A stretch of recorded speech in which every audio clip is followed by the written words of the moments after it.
jika Bapak Alan menyampaikan materi dapat berjalan dengan lancar. Yang kedua, saya ingatkan kembali bagi hadirin yang ingin bertanya dapat langsung menulis pertanyaan pada kolom chat dengan format nama dan asal instansi. Nanti akan kami reka pertanyaannya dan nanti akan kita bahas pada sesi diskusi. Baiklah, langsung saja kepada Bapak Alan Matano saya persilahkan dan durasi waktu pemaparan selama 50 menit. Oke. Assalamualaikum warahmatullahi wabarakatuh. Selamat siang Waalaikumsalam. teman-teman semua. Terima kasih Mas Ernowo yang sudah mengkontak saya untuk acara ini. Kemudian Mas Agung, Mbak Salsa, dan teman-teman semua yang telah meluangkan waktunya. Dan ini adalah memang hari Minggu ya, hari Sabtu, sebenarnya hari istirahat, tapi nggak apa-apa lah karena adanya cuma hari ini. Mungkin bisa langsung saya sharing Mbak Salsa ya, presentasinya. Baik Pak, dipersilahkan. Apa sudah terlihat, Mbak? Sudah, Bapak. Oke. Jadi siang ini kita akan bahas masalah KCMI, tapi fokus saya akan lebih ke pengenalan pelaporan hasil eksplorasi sama estimasi sumber daya mineral. Dan mungkin case ini akan lebih banyak ke case nikel laterit karena memang pengalaman saya lebih banyak di nikel laterit. Tapi intinya sebetulnya semuanya pelaporan itu sama, cuma dia hanya model-model berbeda-beda deposit aja. Jadi presentasinya ini latar belakang aja, kemudian pelaporan hasil eksplorasi. Ini nikel lateritnya diabaikan aja karena memang itu hanya case study-nya aja. Kita langsung ke case study biar lebih mengena aja kan. Kemudian estimasi sumber daya mineral dan bagaimana sistem kompeten persen Indonesia itu sendiri. Yang pertama background-nya. Kenapa sih ada kode KCM itu sendiri? Sebetulnya wacana ini nih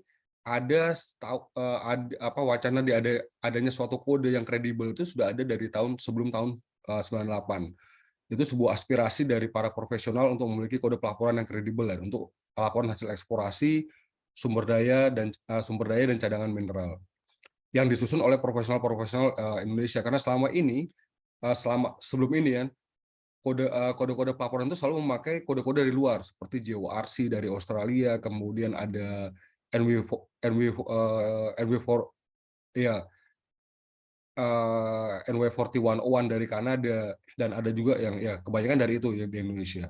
Kemudian adanya kasus Busang di tahun 1997. Saya pikir saya masih kuliah di tahun itu, cuma kemudian Mas Ernowo itu saksi mata lah, mungkin Mas Ernowo sudah kerja di tahun itu. Jadi untuk adik-adik sekalian mungkin pernah dengar kasus Busang, itu juga ada bukunya kalau mau beli di Gramedia, ada juga filmnya. Jadi Busang itu dia itu perusahaan sebenarnya junior company ya, junior exploration company dari Kanada, gold. Dia masuk Indonesia tahun 93, kemudian tahun 95 dia itu mengumumkan telah menemukan cadangan besar di Kalimantan. Itu sekitar 200 juta onsis. Itu kalau dipresentasikan ke cadangan emas dunia itu sekitar 8% dari cadangan emas dunia. Akhirnya karena informasi itu, akhirnya sahamnya itu naik gila-gilaan. Dan ternyata itu penipuan. Jadi sampelnya itu ternyata ditaburin sama emas sehingga kelihatan dia grade-nya tinggi. Akhirnya tahun 97, bayangkan dari tahun 93 ke 95 hanya 2 tahun mereka sudah menemukan. 97 sahamnya jatuh karena ketahuan telah melakukan penipuan. Akhirnya di tahun 2002 ya perusahaan itu kolaps. Nah, akhirnya dari situlah kenapa harus ada pelaporan sumber daya dan cadangan yang betul-betul kredibel untuk suatu laporan publik. Nah, kemudian dari KCMI sendiri itu sebetulnya dibuat oleh suatu komite bersama yang terdiri dari 12 orang anggota IAGI, 12 anggota Perhapi, kemudian ada dua dari Minerba dan 1 dari IDX. Jadi mereka berkumpul di bulan November tahun 2009 dengan tugas utama menyiapkan dan mendevelop kode KCM itu sendiri, kemudian bagaimana men-setup sistem kompeten persen Indonesia, dan bagaimana mengimplementasikan sistem kompeten persen Indonesia itu sendiri. Nah, ini adalah map-nya. Jadi tahun Maret 2011 akhirnya dibuat suatu CPA system, bagaimana cara memverifikasi kompeten person. Kemudian April tahun 2011 itu kode KCMI sendiri di-establish, dan dia sama persis dengan JORC tahun 2004. Kemudian tahun Mei 2011 itu implementasi body untuk implementasi body di Perhapi dan IAGI dilakukan. Desember 2011 itu pertama kali lakukan verifikasi untuk kompeten personil Indonesia.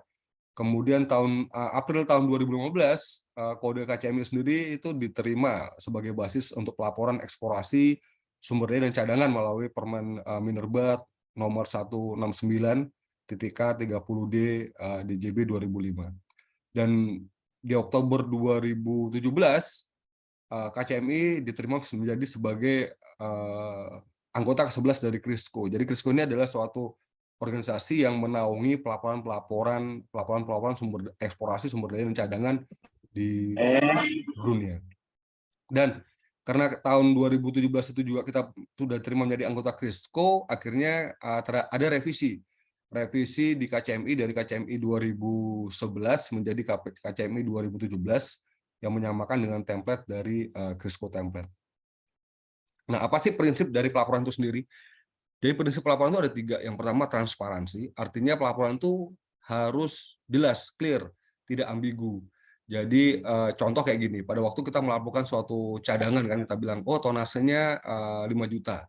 5 juta itu apa? Apakah 5 juta itu dalam bentuk wet metric stone atau dry metric stone atau dia dalam bentuk metal faktor, metal faktor. Kalau dia dalam bentuk metal faktor harus jelas juga berapa sih sebetulnya effort grid-nya itu. Nah, kemudian materiality. Materiality adalah laporan itu harus berisi informasi-informasi yang memang dibutuhkan oleh pembaca.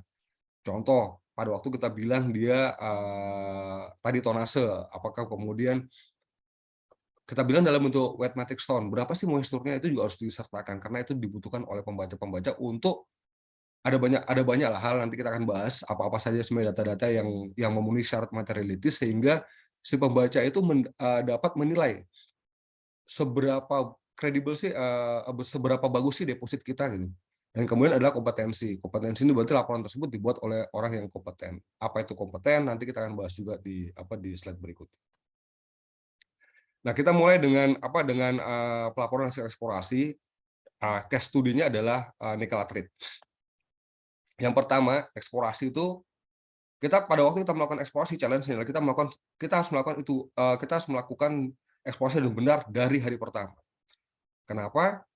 Prinsipnya adalah pertama adalah GIGO, garbage in, garbage out. Jadi kalau kalian kasih masuk sampah ya keluarnya pasti sampah. Kalian kasih masuk data yang bagus pun keluarnya bisa jadi sampah. Apalagi kalau kalian kasih masuk data-data yang jelek. Kemudian nothing in, nothing out. Jelas kalau tidak ada data yang masuk juga tidak ada yang data keluar kan. Kenapa ini penting? Karena eksplorasi itu adalah basis dari pelaporan sumber daya dan cadangan yang nanti pun akan digunakan untuk teman-teman main engineer untuk buat planning tambang, kemudian long term business, dan bagaimana sih nanti model ekstraksinya, downstream industrinya bagaimana. Sehingga bias di dalam eksplorasi itu atau tidak kompletnya data itu akan membuat bias juga di bisnis di long term business plan kita. Sehingga itu akan disaster bagi company. Contoh kayak gini semuanya. Oh, saya ngelaporin semuanya ini contoh semuanya gold. Gold ini kadarnya semuanya ada 5 ppm atau 10 ppm. Tanpa kita ngasih tahu bahwa ternyata dia refractory gold kan juga jadi bermasalah di dalam nanti pada waktu kita membuat bagaimana sih downstreamnya, bagaimana untuk metalurginya. Atau kita melaporkan nikel laterite anggaplah kita bilang 20 juta, ternyata grade-nya 1,2. 1,2 itu apa? Apakah ada limonite atau saprolite? Karena itu sangat berpengaruh di dalam nanti model ekstraksinya. Kemudian ya itu nanti yang masalah nikel tadi apakah ada limonite sama saprolite, karena dia pengaruh apabila saprolite akan masuk ke pyrometalurgi, kalau yang limonite akan masuk ke ethanol proses. Dia akan berbeda sekali bagaimana processing-nya. Jadi kata kunci dalam pelaporan hasil eksplorasi adalah pelaporan yang berimbang. Pelaporan yang berimbang itu artinya kita tidak boleh melaporkan yang bagus-bagus saja. Jadi harus balance. Jadi pada waktu kita menemukan intercept yang bagus ya kita laporkan. Pada waktu kita menemukan intercept yang tidak bagus pun kita laporkan. Kemudian lokasi pengambilan sampel juga harus kita sertakan. Bagaimana key accuracy prosedur dan bagaimana menganalisa sampel itu harus kita sertakan semuanya. Dan hindari kata-kata yang bersifat selalu promosi. Contoh, kita sudah melakukan world class discovery atau bonanza grade. Itu sesuatu yang bersifat hiperbol banget lah. Jadi sebisa mungkin kita menghindari itu. Bisa jadi memang kita menemukan itu, Tapi sebelum kita betul-betul yakin bahwa itu memang kita confirm, ya sebaiknya itu dihindari karena ini kita masih berbicara di dalam tahap ranah exploration, belum pada sampai ke perhitungan sumber daya dan cadangannya. Nah, kemudian untuk membuat suatu pelaporan yang kredibel, kemudian memenuhi asas materiality dan transparansi, data-data apa saja sih yang diperlukan yang kita perlukan di data eksplorasi dan sumber daya nanti yang kita perlukan yang harus ada di dalam laporan itu sendiri. Yang pertama adalah geologi, jelas ini ada bagaimana jenis endapannya, kerangka geologi dan jenis materialnya. Geologi ini penting bagi pembaca untuk menilai bagaimana deposit kita. Contoh semuanya di endapan boksit kan, boksit laterit. Pada waktu kita men-state bahwa ternyata geologinya kita adalah bedrocknya berupa tonalit, sama bedrocknya berupa granit atau dia berupa diorit. Itu akan berbeda karakteristik boksitnya, akan berbeda kualitas boksitnya. Sama dengan pada waktu di nikel kita bilang ternyata dia dunit atau dia semuanya lersolid atau piroksinit. Itu juga akan berpengaruh. Si pembaca akan mengerti, nikelnya kan kayak gini loh. Mungkin dia akan lebih low grade atau dia akan lebih high grade atau di iron ore. Contoh di iron ore. Iron ore apakah dia itu memang jenisnya adalah berupa vein atau dia magnetite atau hematit atau dia itu mineralnya kan apakah dia magnetit atau hematit itu akan berbeda bagaimana penilaiannya terhadap pembaca terhadap itu atau semuanya dia dalam bentuk vein atau dia lateritik atau dalam bentuk banded iron formation itu juga akan berbeda. Atau di gold kita bilang itu porfiri atau dia low sulfide atau dia epithermal itu juga akan berbeda. Bagaimana penilaiannya. Jadi geologi ini kerangka geologi kemudian jenis mineralisasi jenis endapan itu harus ada di dalam laporan di laporan KCMI. Kemudian teknik pengambilan sampel. Bagaimana kita mengambil sampel? Jadi sampel itu sebetulnya sampling itu kata yang paling gampang kita lakukan. Jadi kalau teman-teman kan kuliah di geologi nih kan, jadi kita udah ambil sampel aja. Gampang sekali kita berbicara tentang ambil sampel. Tapi bagaimana pengambilan sampel tersebut, teknik pengambilan sampel itu sebenarnya hal yang susah. Hal yang betul-betul kita harus pahami. Jadi bagaimana kualitas pengambilan sampel itu harus ada di dalam pelaporan KCMI. Kemudian apabila kita ngebor, jenis bornya apa? Apakah dia berupa auger, apakah dia bangka bor, apakah dia test pit, apakah dia berupa core drilling. Nah, itu juga harus dijelaskan dalam laporan KCMI. Kalau dia core drilling, diameternya berapa? Apakah dia NQ, apakah dia SQ, apakah dia BQ, itu sangat mempengaruhi si pembaca untuk nanti dia menyimpulkan seberapa representatif sih data sampling kita. Tuh. Nah, pengaruhnya di sini, saya kasih contoh kan, semuanya representatif dari sampel. Anggaplah saya mempunyai HQ bore core dengan core dengan diameter HQ dan dia mempunyai spasi drilling 100 kali 100. Nah, setiap meter di HQ itu diameternya 63,5 mm ya. Jadi core itu mempunyai, kalau kita 1 meter dia volumenya 0,003167 meter kubik. Nah, kalau dia di drilling dengan spasi 100 kali 100 1 meter itu artinya si bor itu mempunyai rasio 1:3,2 juta. Bayangin. Jadi kalau kita asumsikan dan kehidupan kita sehari-hari ya, kita lihat aja Mea. Populasi orang Jogja itu sekitar 3,5 juta lah penduduknya. Anggaplah 3,2 lah, 3,2 Jogja.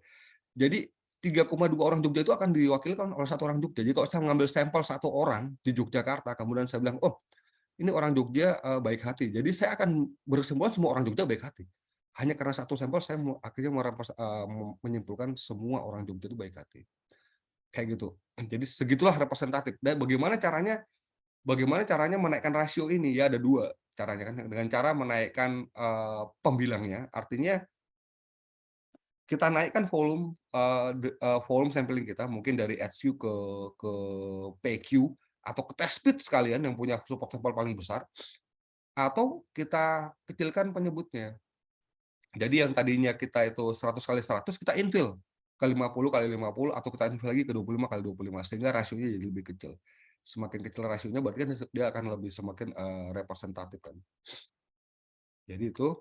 Nah, kemudian ini ada masalah sampling juga. pada waktu kita menyampling, kita tahu bagaimana heterogeneity dari sampel kita. Apakah dia itu konstituen heterogeneity? Artinya konstituen heterogeneity gini, secara alamiah dia itu memang bermacam-macam. Contoh ukuran butir kan. Kalau teman-teman pernah di boksit atau di nikel, itu kan ada butiran yang soft, kemudian ada boulder, ada gravel, dia punya ukuran butir yang bermacam-macam.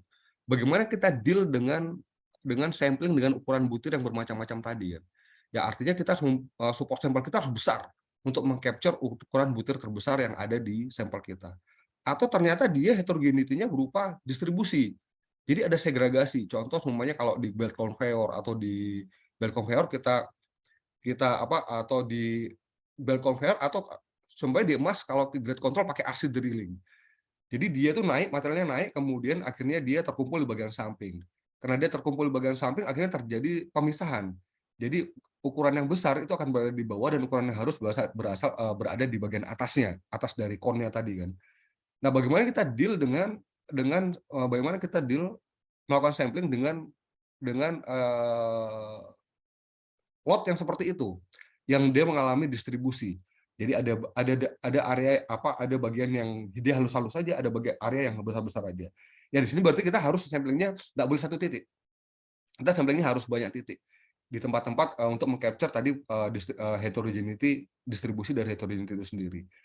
Jadi intinya berarti yang paling bagus adalah kalau kita mau capture dua-duanya. Kita akan sampling lebih banyak, lebih rapat, dan kita volumenya lebih besar. Itu akan mengcapture dua-duanya. Nah, terus apalagi informasi yang harus ada di laporan KCMI, yaitu mengenai recovery dari pengeboran. Jadi bagaimana kita mencatat recovery pengeboran, kemudian tindakan apa yang kita lakukan untuk memaksimalkan recovery pengeboran, dan apakah ada hubungannya antara sampel recovery dengan grade tertentu. Contoh kayak gini semuanya. Bagaimana saya mencatat core recovery. Banyak orang-orang langsung mencatat dulu dalam 1 meter. Jadi 1 meter, saya contoh di nikel ya. Mereka punya core 1 meter, kemudian core-nya ada juga 1 meter, dibilang itu 100%. Hati-hati, karena di nikel itu sering terjadi swelling. Contoh kayak gini, 1 meter itu saya bor 2 kali. 50 meter saya bor 50 cm sama 50 cm. 50 cm pertama saya bor 50 cm, kemudian ternyata dia swelling, naiknya 70 cm. Nah, pada waktu saya bor 50 meter kedua, ternyata dia loss. Dia hanya dapat 30 cm. Pada waktu ditaruh di core box, itu 1 meter. Tapi sebetulnya dia loss 20 cm. Jadi hati-hati pada saat kita melakukan recovery tadi. Pencatatannya harus bagus. Jadi paling bagus adalah pencatatannya peran drilling. Kemudian tindakan apa yang harus dilakukan pada waktu kita untuk memastikan bahwa recovery sampel itu bagus. Banyak tindakan dilakukan, contoh semuanya kita melakukan kontraktor drilling yang berpengalaman. Contohnya di laterit ya berpengalaman di laterit, kalau di gold ya berpengalaman di gold. Kemudian kita memakai inner tube sebagai triple tube sebagai untuk pemboran. Atau terus kita menggunakan peraturan. Contoh gini, kalau kamu ngebor 3 kali berturut-turut, saya redrill. Itu juga satu tindakan untuk memaksimalkan core recovery. Kemudian apakah ada hubungan antara pulauan sampel dengan kadar? Nanti kita akan lihat apakah ada hubungannya sih antara recovery tadi dengan grade dan variance dari sampel itu sendiri. Nah, ini adalah case. Contoh kayak gini, saya punya sampel. Ini untuk memperlihatkan ya bagaimana hubungan recovery tadi sama grade kita. Saya punya sampel, ini kotak-kotak, ini sampelnya semua ini. Kemudian saya sampling kotak-kotak kayak ini. Setiap kotak ini ada sampling. Jadi satu lot ini saya sampling sebanyak 25 sampel. Jadi ini saya sampling, saya dapat yang biru ini anggaplah mineral kita kan. Jadi yang ini saya sampling dapatnya 2, yang ini dapatnya 5, yang ini 4, kemudian yang ini saya dapat 6, yang ini saya dapat 3 kan. Ini ada juga 3 biru, 4 biru, 5 biru itu semua. Dan kemudian saya rata-ratakan, ternyata rata-rata dari box mineral biru ini adalah 3,67 dengan standar deviasi 1,40. Oke, sekarang saya rubah cara samplingnya. Cara samplingnya saya rubah, jadi saya tidak mengambil kotak per kotak, tapi saya mengambil langsung satu garis lurus ini. Jadi samplingnya saya perbesar, volume samplingnya saya perbesar. Jadi saya sampling semua ini satu baris rata-ratanya 4, ini satu baris rata-ratanya 4,6, ini satu baris rata-ratanya 3,2, ini satu baris rata-ratanya 3,6. Akhirnya semua saya sampling dapatnya ini, saya rata-ratakan, akhirnya sama, rata-ratanya ternyata 3,67, tapi standar deviasinya turun 0,58. Artinya apa? Apabila sampling kita semua mineral itu tersampling, ukuran sampling itu tidak akan mempengaruhi rata-rata. Rata-ratanya akan sama, tetapi standar deviasinya akan berbeda. Standar errornya akan berbeda. Kalau kita mau dapat error lebih kecil, ya berarti sampel kita harus lebih besar. Kita akan dapat 0, jadi kalau kita ambil sampelnya kecil-kecil, ya berarti kan dia standar deviasinya, standar errornya 1,4. Tapi kalau kita sampelnya besar, dia dapat 0,58. Jadi kalau kalian deal sama standar error, ya berarti kalian harus ngambil sampelnya lebih besar.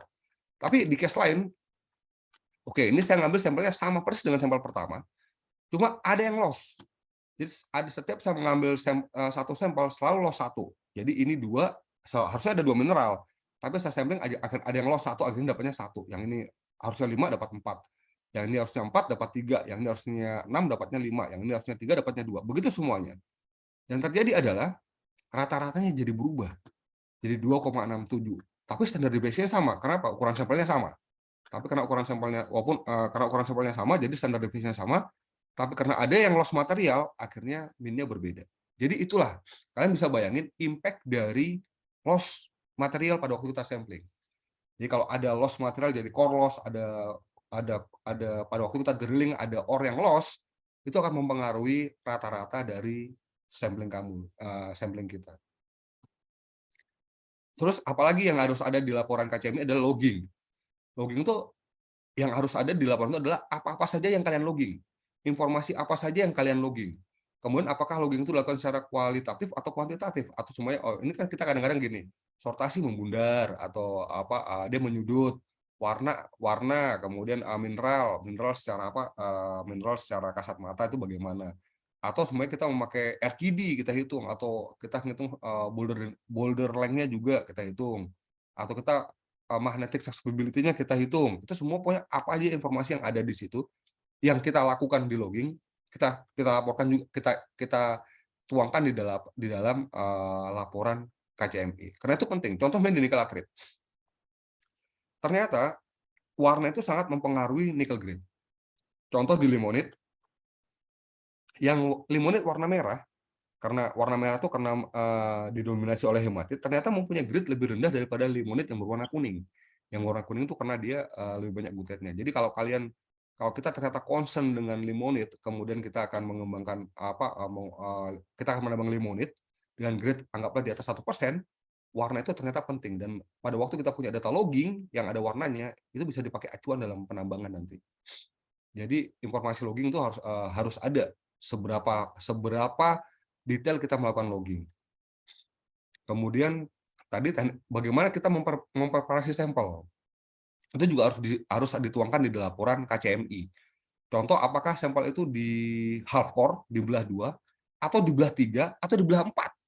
Itu harus dituangkan. Apakah atau semua core itu dipreparasi, atau core itu dipreparasi dalam kondisi basah atau dalam kondisi kering. Kemudian prosedur yang kita lakukan untuk pada waktu kita melakukan preparasi apa saja. Jadi paling gampang di dalam laporan KCMI untuk sub ini, untuk pengambilan sampel, adalah dengan membuat suatu flowchart bagaimana kita melakukan preparasi sampel. Contoh semuanya di sini, mulai dari kita sampel masuk ke dalam sampel host, kita lakukan cek geologi, logging, kemudian fotocore, kemudian difraksinasi ini opsional, anggaplah, kemudian ditimbang basah, kemudian dihomogenisasi, kemudian dihomogenisasi, di quartering, kemudian di split, kemudian ditimbang basah splitannya sebagai duplikat, kemudian sisanya hasil split satunya ditimbang basah lagi, kemudian dikeringkan seberapa jam, kemudian sampai dia kering, kemudian ditimbang kering, akhirnya kita dapat moisture, kemudian di crusher, kemudian di mixing, kemudian di split lagi, akhirnya kita ambil lagi duplikatnya, kemudian di pulverizer, di mixing lagi, kemudian di splitting lagi, kemudian akhirnya masuk ke laboratorium. Nah, kemudian untuk meyakinkan bahwa semua proses ini berjalan dengan baik dari proses splitting. Jadi kita melakukan splitting kan, kita melakukan pembagian sampel. Bagaimana kita yakin bahwa sampel kita itu sama, seragam pada waktu kita split. Jadi sampel bagian yang kita reject itu sama dengan bagian sampel yang kita ambil. Kita harus menginsertkan namanya duplikat sampel. Jadi kalau kita lihat ini, setiap ada proses homogenisasi dan quartering itu selalu ada duplikat. Ada duplikat seperti itu, ada duplikat. Itu hanya untuk melihat seberapa homogen sih kita melakukan homogenisasi. Dan duplikat ini pengecekan duplikat sampel ini QC ini tidak dilakukan untuk setiap sampel ya. Ini hanya rutin. Biasanya setiap satu batch kita lakukan QC duplikat. Anggaplah setiap 20 sampel kita melakukan satu QC duplikat untuk coarse, kemudian reject coarse, wet, reject coarse sama pulp. Nah, di dalam satu batch tadi kita harus insertkan tadi satu wet duplikat, satu coarse duplikat, satu pulp duplikat, satu blend sampel, satu standar sampel, dan satu umpire. Kemudian ada screen test, dan kemudian kita harus state di dalam laporan eksplorasi sampel kita dianalisa dengan alat apa. Apa gunanya sih sampel-sampel ini? Gunanya untuk ini. Pertama kita bicara vaksinasi kan. Ini di nikel atrate contoh. Beberapa perusahaan melakukan vaksinasi sampel. Jadi contoh semua material yang panjang ini itu grade-nya 1,4 aja. Kalau kita punya cut off grade 1,5 ya ini bukan ore berarti kan. Karena dia waste. Tapi dengan screening ternyata kita hanya mengambil material yang -3, artinya yang soft ini kita ambil, ternyata dia grade-nya naik jadi 1,7, walaupun recovery-nya hanya 52,67. Nah, pada waktu kita melakukan proses ini juga harus ada di laporan KCMI. Bahwa oke, ternyata yang kita analisa adalah fraksi minus berapa, dan berapa recovery-nya, karena itu penting. Jangan sampai ntar kita bilang nih, grade-nya 1,74, ternyata ini adalah hanya 52% dari core ini. Kayak gitu. Oke, kemudian ini adalah bagaimana kita melakukan uji kualitas tadi hubungannya sama QAQC. QAQC pertama adalah standar sampel. Standar sampel itu adalah sampel yang sudah kita ketahui kadarnya. Jadi ada dua macam standar sampel, ada yang namanya SRM, itu standar sampel yang internal biasanya. Kemudian ada CRM, itu sertifikat. Artinya itu standar sampel itu sudah di-run robin ke beberapa lab yang terakreditasi. Kemudian akhirnya kita dapat berapa sih nilai kadarnya dan berapa nilai standar deviasinya. Nah, setiap satu batch kita harus menginsertkan standar sampel ini untuk melihat bagaimana sih pembacaan akurasi dan presisi dari pembacaan alat kita. Contoh kayak gini. Yang warna hijau ini adalah kenapa ini penting ada di laporan KCMI. Jadi contoh kayak gini kan. Yang warna hijau ini adalah pembacaan hasil nilai dari sampel standar kita. Ternyata setelah kita baca di lab kita, dia selalu di atas terus. Artinya apa? Berarti lab kita itu overestimate di dalam menganalisa besi.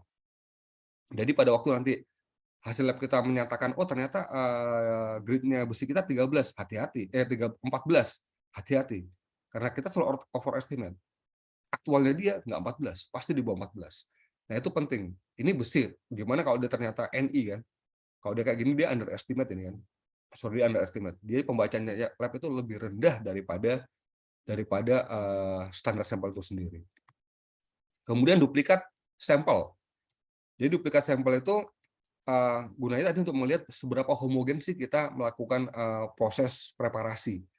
Jadi contoh tadi kan sampel kita homogenisasi, kita split jadi 2, splitannya itu tidak kita buang, kita analisa juga. Nah, di sini kelihatan, kalau dia dalam satu garis lurus, oke, garis lurus ini berarti dia homogen. Berarti proses homogenisasi itu berjalan baik. Contoh, kita bisa buat dalam scatter plot, bisa juga dengan relative different kayak gini kan. Kalau relative different kita bisa mendapatkan kayak gini, ternyata yang nggak homogen itu adalah di sampel-sampel yang low grade. Kalau sampel-sampel yang high grade dia homogen aja. Kayak gini dia masih homogen. Atau relative error, kita bisa juga plot juga relative error dari beberapa unsur tadi. Ternyata kayak kasusnya kayak gini, ini kelihatan kan berarti dia CO. CO ini yang paling tidak bagus hasil repeat sama duplikat sampelnya. Dengan unsur-unsur lainnya dia masih 90% lah. 90% sampel itu masih berada di bawah relative error 10%. Artinya saya masih percaya dengan unsur-unsur lainnya, tapi CO saya nggak percaya. Artinya pelaporan CO itu kan bias. Jadi pada waktu semuanya di laporan KCMI dibilang, oh ini nikelnya 1,2, CO-nya 0,2. Pada waktu kamu sudah di laporan itu ada tabel kayak gini, kamu tahu saya bisa percaya dengan apa NI-nya, tapi CO-nya itu masih tanda tanya karena di sini ada bias yang tinggi. Kemudian blank sampel. Blank sampel itu sebetulnya sampel yang tidak punya nilai unsur yang kita inginkan. Contoh semuanya kalau kita bicara nikel, berarti blank sampel itu adalah unsur yang sampel yang tidak mempunyai kadar nikel tertentu. Nggak mempunyai kadar nikel. Kita biasa menggunakan silika, kalsedon, yang memang silika, nggak punya nikel, atau batu gamping, limestone, yang memang dia juga nggak punya nikel. Nah, tapi pada saat kita analisa jadi gunanya blank sampel itu untuk melihat ada nggak kontaminasi selama proses preparasi. Jadi kan sebetulnya SOP-nya pada waktu setiap kita mendetekan 1 kali sampel, alat itu harus dibersihkan kemudian kita masukkan sampel berikutnya. Nah, tapi pada saat kita masukkan blank sampel ternyata hasil analisanya kayak gini, ternyata ada yang tinggi, artinya alat itu nggak bersih. Jadi masih ada sisa sampel-sampel sebelumnya yang menempel di crusher, menempel di pulverizer kayak gitu, sehingga menyebabkan dia ada kontaminasi. Nah, pada saat terjadi kayak gini, hati-hati. Berarti sampel kita pun sebenarnya tidak akurat karena ada kontaminasi dari sampel berikutnya. Jadi contoh kayak ini, periode ini dia oke-oke aja, pas periode ini kacau banget. Selalu ada kontaminasi kan. Dan ternyata pas kita cek si crusher-nya itu ada cacatnya. Jadi ada kayak goresan. Nah, goresan itu sampel itu masuk di goresan itu. Masuk di sela-sela goresan itu. Jadi membuatnya kontaminasi. Kemudian screen test. Screen test juga perlu. Jadi informasi ini perlu kita masukkan dalam laporan untuk melihat seberapa homogen sih ukuran sampel kita. Jadi ingat kita itu menganalisa dengan XRF kan. Dia memakai sudut refraksi. Dia memakai sudut pantul. Nah, perbedaan ukuran butir itu akan mempengaruhi dari hasil analisa. Jadi kalau bisa memang sampel itu mempunyai ukuran seragam. Jadi pulp MES 200 itu mempunyai ukuran seragam sehingga kita bisa percaya bahwa hasil analisa itu memang akurat. Tidak dipengaruhi sama perbedaan ukuran sampel-sampel tertentu. Nah, kemudian apalagi yang harus dilaporkan adalah verifikasi pengambilan sampel. Jadi pada waktu kita tidak punya data, contoh gini kan, kita datang suatu area yang eksplorasinya sudah selesai. Jadi tadi kalau kita bicara masalah key accuracy, masuk duplikat sampel, standar sampel, kemudian blank sampel, itu dilakukan pada saat proses eksplorasi berjalan. Nah, pada waktu kita datang suatu area yang eksplorasi sudah selesai, yang kita lakukan adalah melakukan verifikasi. Jadi pada waktu kita ke sana, kemudian mereka tidak punya data-data duplikat dan macam-macam, yang kita lakukan adalah mengambil sampel yang masih ada, kemudian kita analisa ulang. Kita cek. Jadi kan mereka masih punya, kadang-kadang mereka masih punya duplonya kan, duplikat sampelnya. Kita ambil, kita analisa di lab yang sama dan lab yang berbeda, berapa hasilnya, atau kalau tidak kita melakukan twin hole. Jadi kita lakukan twin hole itu harus dekat dengan sampel sebelahan dengan sampel bor aslinya, kita lakukan twin hole. Kalau di case nikel laterite, twin hole itu tidak akan sama persis grade nikelnya nggak akan sama persis dengan sampingnya karena memang dia ada heterogeneity tadi kan. Tapi paling tidak dia menunjukkan pola yang sama. Jadi pada saat bor lamanya itu kadar nikelnya naik, ya bor yang baru juga kadar nikelnya naik. Pada waktu bor Ni-nya turun, bor baru juga Ni-nya turun. Begitu juga dengan Fe, Se2, MgO. Tapi untuk mencapai betul-betul nilai yang fix sama itu sangat susah. Paling enggak kita lihat trennya. Dan kemudian kita lihat juga posisi twin hole itu di mana saja. Apakah dia paling bagus kan twin hole itu mengcapture perbedaan periode eksplorasi. Jadi contoh gini, eksplorasi itu kan kadang-kadang nggak dilakukan oleh satu periode. Eksplorasi itu tidak dilakukan dalam satu periode. Kadang-kadang ada berapa periode, tahun berapa eksplorasi, kemudian berhenti, kemudian eksplorasi lagi, berhenti lagi. Nah, setiap periode itu harus di-capture dengan harus diverifikasi, dilakukan pengambilan sampelnya atau dilakukan pengukuran kembali untuk setiap tahap drilling tadi. Karena setiap tahap eksplorasi kadang-kadang dia berbeda. Contoh, dia berbeda ukuran drillingnya, atau dia berbeda SOP-nya, atau dia berbeda di mana dianalisa sampel tersebut. Jadi kita harus mengambil setiap periode drilling tadi. Kemudian lokasi pengambilan data, bagaimana kita melakukan survei dari survei kolarnya? Apakah dia pakai GPS handheld? Apakah dia menggunakan di GPS atau dia menggunakan total station? Itu harus di-state di dalam laporan KCMI. Kemudian grid yang dipakai itu apa? Apakah dia dalam bentuk geowidth atau dia ellipsoid? Apakah dia dalam bentuk WGS 84 atau dalam bentuk yang lain, itu juga harus dipotong karena banyak terjadi kayak gini. antara data topo sama data Collar itu ternyata punya elevasi yang berbeda. Karena ternyata berbeda sistem, satunya pakai geoid, satunya pakai ellipsoid. Dan itu kita tidak bisa serta-merta mengadjust ya. Akhirnya kita mengadjust, data Collarnya kita adjust ke topo. Jangan dulu, karena kita harus ngelihat mana yang kita mau pakai sebagai acuan. Apakah sistem grid mana yang kita mau pakai acuan, itu yang kita gunakan sebagai acuan, mana yang kita akan menangkan dan mana yang kita akan revisi, apakah toponya atau Collarnya. Yang pasti tidak boleh ada kayak gini-gini. Jadi Collar ternyata di atas topo, kalau gini kan Collar semua di bawah topo. Tapi ini kan kalau di bawah topo kita lihat ini kalau ini berarti karena ada perbedaan sistem. Kalau yang kasus ini perbedaan sistem, dia selalu di bawah terus. Berarti ada perbedaan sistem. Kalau ini caranya berarti kita harus menyamakan sistemnya. Tapi kalau kayak gini, ini kesalahan pengukuran. Yang lainnya snap, kenapa dia nggak snap sendiri? Berarti ini ada kesalahan pengukuran. Kita harus hati-hati pada waktu kita melakukan ini. Jadi kenapa harus ada informasi ini di dalam KCMI? Jadi alat apa yang kita gunakan, bagaimana sistem gridnya itu harus di-state di dalam laporan KCMI. Kemudian masalah spasi dan distribusi data. Jadi berapa sih spasi drilling yang kita lakukan? Kemudian apakah spasi drilling itu sudah cukup untuk memperoleh tingkat keyakinan geologi dan kemenusan kadar? Jadi ada dua ini. Pertama adalah geologi, kedua adalah kemenusan kadar. Ini adalah case. Contoh kayak gini, ini adalah case nyata. Ini adalah jadi ini di satu tambang nikel. Tambang nikel itu dia ada dua deposit. Yang pertama deposit itu ada di drilling dengan spasi 50. Dan spasi 50 itu dibilang bahwa kita dapat confirm kemenerusan geologi sama kadarnya, sehingga kita bisa bicara bahwa oke, dia kita bisa klasifikasikan sebagai sumber daya terukur measure. Nah, kemudian pada waktu dia pindah ke hill berikutnya, dia menerapkan hal yang sama. Itu spasi 50 dianggap cukup untuk mengkonfirm kemenerusan geologi sama kadarnya. Tapi ternyata setelah jadi, kemudian jadi blok model, jadi cadangan, ditambang, ternyata halnya berbeda. Rekonsiliasinya hancur. Nah, akhirnya dilakukanlah studi. Nah, inilah spasi 50-nya seperti begini. Jadi biasa kita melakukan korelasi kemenerusan dari limonit saprolit. Pada saat diinfill ke ini spasi 100. Pada saat diinfill ke 50, pada saat diinfill ke 25, yang terjadi adalah kayak gini. Yang tadinya di 50, yang tadi di 50, yang tadi di 50 dia datar-datar kayak gini, ternyata di infill ke 25 dia sangat undulasi. Akhirnya kita infill sampai ke 5 meter. Dan ternyata 5 meter itu dia klop dengan 25. Jadi artinya di hill itu, spasi 50 itu ternyata tidak cukup untuk mengkonfirm kemenerusan geologi sama kadarnya. Jadi kita harus infill ke spasi 25. Jadi kita semua set itu. Jadi bagaimana kita mengkonfirm spasi drilling yang dapat mengkonfirmasi kemenerusan geologi sama kadarnya. Tadi tidak serta-merta kita copy paste dari tempat lain. Oh, karena di sana spasi 50, kita juga spasi 50. Nggak bisa. Kita harus confirm apakah memang daerah kita itu bisa dengan berapa spasi yang cocok untuk di daerah kita. Ini juga kadarnya. Jadi kadar ornya untuk spasi 50 di sini, di pot di spasi 25 ternyata seperti ini, di infill juga ternyata dia panjangnya sama dengan spasi 25. Cuma dia ada perbedaan shifting, ada perbedaan elevasi di sini. Kemudian orientasi data yang berhubungan dengan struktur geologi.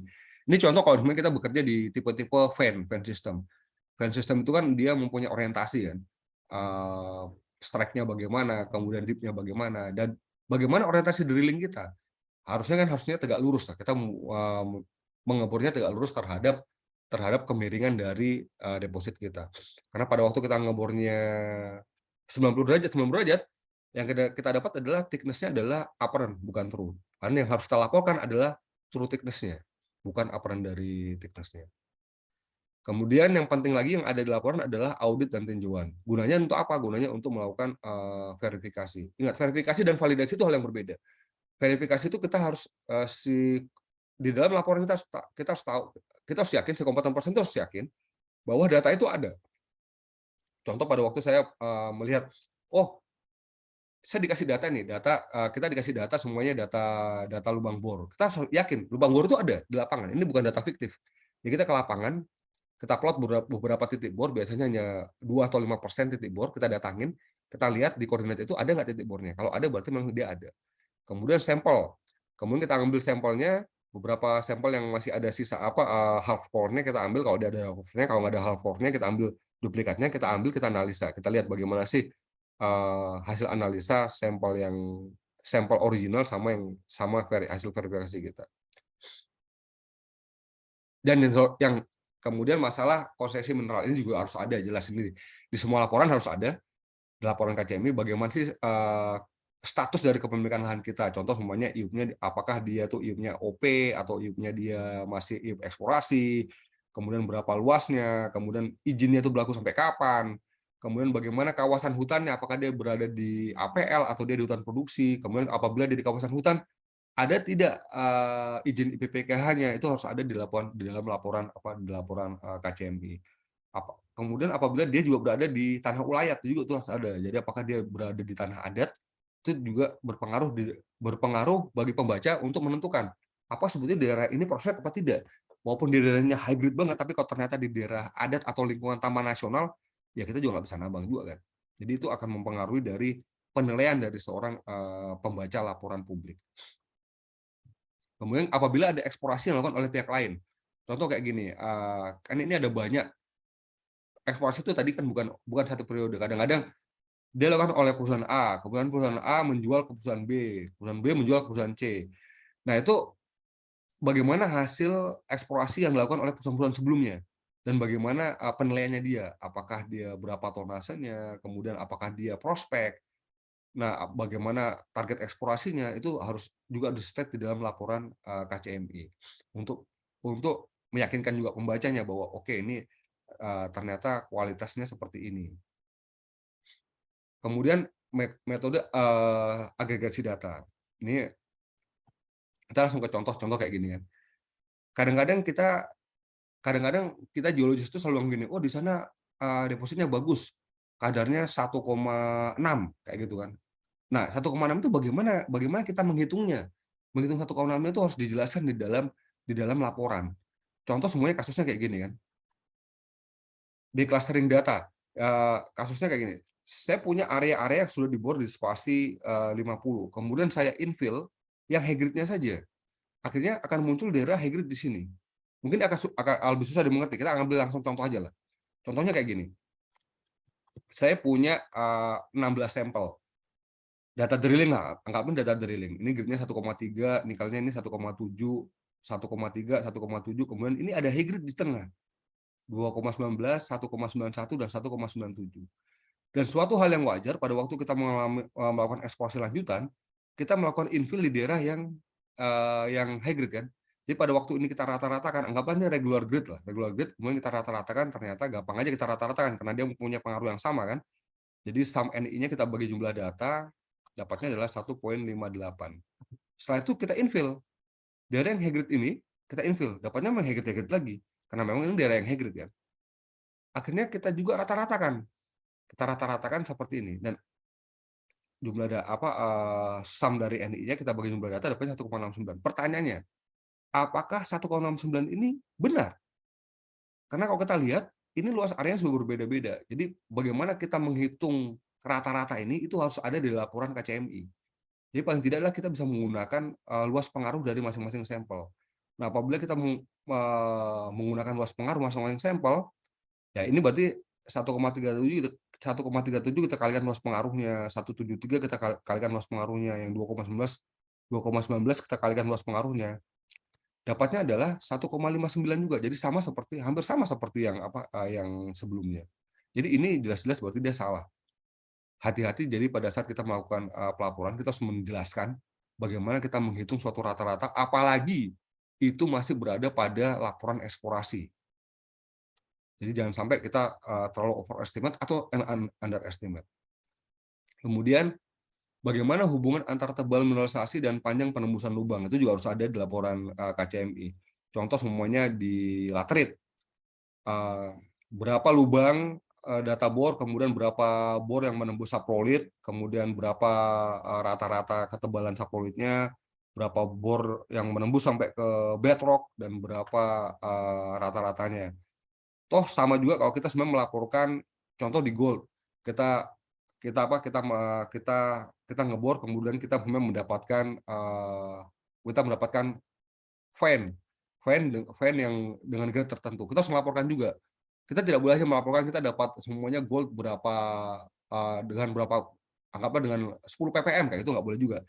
Kita harus sebutkan bahwa interceptnya berapa meter. berapa meter, kemudian rata-ratanya berapa ppm, bagaimana kita menghitung rata-ratanya. Itu harus ada dalam laporan eksplorasi. Dan kalau perlu kita tampilkan, bukan kalau perlu, emang perlu kita tampilkan adalah section-nya.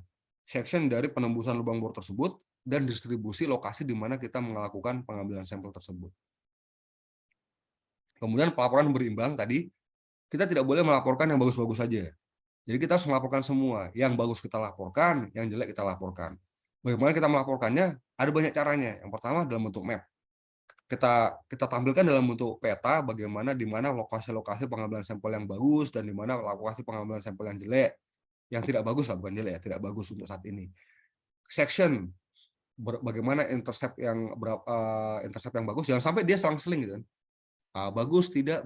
Nah, itu juga di section kan kelihatan bagaimana intercept sampel tersebut. Kemudian tadi kadar rendah dan kadar tinggi, jadi tidak boleh kita melaporkan hanya yang tinggi saja, yang rendah juga harus kita laporkan. Atau kita kasih dalam bentuk tabel semua.